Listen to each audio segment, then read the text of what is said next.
After all, the blood, the blade, the singing skeletons, the Lauren brings back from her widowhood, as she was telling me as I was walking down the hallway, she told me, I hate to be your daughter. I hate to be screamed by you. Because me, I, all these pronouns, the I, the bourgeois ego speaking through us. But what is an ego? What is reality? Except this channeling spirit right now as we sing and sway. Once again tonight, every night, we're here. Despite the fact we're not really here. Our voices here, tracing the lipsticks of our thoughts against the rain, against the storm, against the shards of glass. It doesn't matter what kind of biblical prophecies we kill and murder tonight. Because, as Kyle Blackstone speaks to Jake, about nothing in particular, maybe D&D, maybe the end of the world, maybe zombie apocalypse, as MK was telling me. What are these figments of the imagination telling us? Nothing. Wars, stars, desecration. It doesn't really matter. Because we are, always, forever, tonight, SOS, speaking on Sundays, which we make up in the very crevices, cracks, and stone houses of our mind.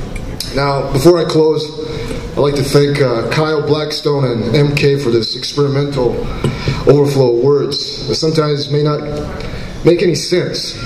But see, you are forgetting something. In the late 19th century, and here's me lecturing, in the late 19th century, as Arthur Rimbaud was seeking to revive poetry from its ashes, and then decided at the age of 18 the poetry was done for because he was going to leave for Africa and become a merchant. People like Paul Valery were thinking, those symbolist poets were thinking that poetry should not be about meaning, but about emptying out of meaning. Because words given to us in the form of advertisements, insignia, symbols are already conventionalized. Whether it's religion, whether it's propaganda, whether it's the language of a state or ideology that Mike was satirizing. So, we have to destroy meaning before we can resurrect it. So, in memory of Rimbaud, I'd like to finish this particular recitation with a few poems from Arthur Rimbaud. This one is called The Bad Little Angel. Whitewashed doors and roofs of slate. As on a Sunday, very late. The doors are closed, the street is white. The town is calm, the time is night. The house stand enchanted things with shutters made of angels' wings. But in the gutter we can see a spectacle of misery. A small black angel getting sick from eating too much licorice stick. He takes a shit. It disappears, but as the empty darkness clears beneath the moon, his shit remains like dirty blood and dirty drains. Next three is called, it's under the heading of Stupra, 3 scatological sonnets. Animals once spewed semen. Where's Jake? He's walking away. Okay. Animals once spewed semen as they ran. Their organs streaked with blood and excrement. Our fathers punched their members out and spent long hours contriving to display their span. The medieval woman, saint or whore, asked for a gallon with a proud display. Even Kleber to look at his pants, they lie, perhaps somewhat, had resource and more. Man and the proudest mammals have one source. They're giant cocks. And ours are both the same. And yet, a sterile hour now sounds. The horse and roaring bull have covered up their flame. No one dares undo his genital force in those woods where sex was once a children's game. Our assholes are different. Our assholes are different from theirs. I used to watch young men let down their pants behind some tree, and in those happy floods that you set free, I watched the architecture of our crutch, quite firm, in many cases pale. It owes its form to muscles in a wicker work of hairs. For girls, the most enchanting lurk in a dark crack where tufted satin grows. The touching and wonderful innocence of painted cherubs on a Baroque shrine is recalled in that cheek, a dimple indents. Oh, if only we were naked now and free to watch our protruding parts align, to whisper both of us in ecstasy. Hidden and wrinkled. Hidden and wrinkled like a budding violet, it breezes gently worn out in a tangled vine. Still damp with love on the soft incline of white buttocks to the rim of the pit. This thin streams like rivers of milk, innocent tears shed beneath hot breast that dries them down. Across small clots of rich soil, reddish brown, where they lose themselves. In a dark descent, my mouth always dribbles with its coupling force. My soul, jealous of the body's intercourse, makes it a tearful, a wild necessity, ecstatic olive breast. The flute one blows, the tube where heavenly prayer line flows, promised land and sticky femininity. And you, Steve, and everybody in here, we have to go tonight to the orgiastic festival where time and everything else is going to bleed again once tonight in a trinity of SOS shit on special tonight. Thank you.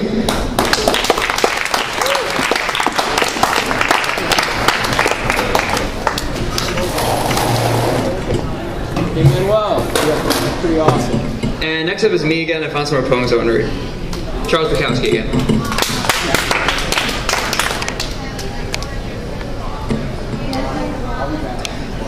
This one's called Upon Reading an Interview with the Best-Selling Novelist in Our Metropolitan Daily Newspaper. He talks like he writes. He has his face down like a dove, untouched by externals. A little shiver of horror runs through me as I read about his comfortable, assured success. I am going to write an important novel next year, he says. Next year? I skip some paragraphs, but the interview goes on for 2.5 pages more. It's like milk spilled on a tablecloth. It's as soothing as talcum powder. It's the bones of an eaten fish. It's a damp stain on a faded necktie. It's a gathering hum. This man is very fortunate that he is not standing in a line in the soup kitchen.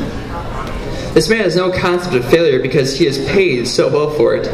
I am lying in the bed, reading. I drop the paper to the floor. Then I hear a sound. It is a small fly buzzing. I watch it flying, circling the room in an irregular pattern. Life at last.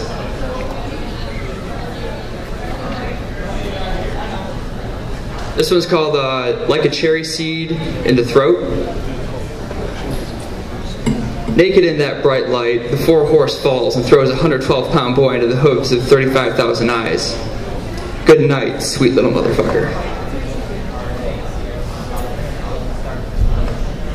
And the last one I'm going to read for tonight is called The Girl Outside the Supermarket.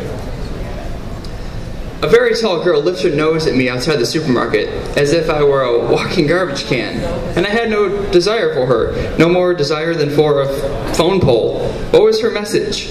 That I would never see the top of her pantyhose? I am a man in his 50s. Sex is no longer an aching mystery to me, so I can't understand being snubbed by a phone pole. I'll leave young girls to young men. It's a lonely world of frightened people, just as it has always been. Thank you. Shane Bukowski! No. You gotta do the closing now. Yeah, I guess. Right. Well, if nobody is coming up next, I would like to thank everybody for coming out again to the Freedom Open Mic Night on Thursday. We will be back here again next week at 9 o'clock. Bring something to do. Everybody, bring something to do next week on Thursday at 9 o'clock. Thank you. Round of applause for everybody who came up here.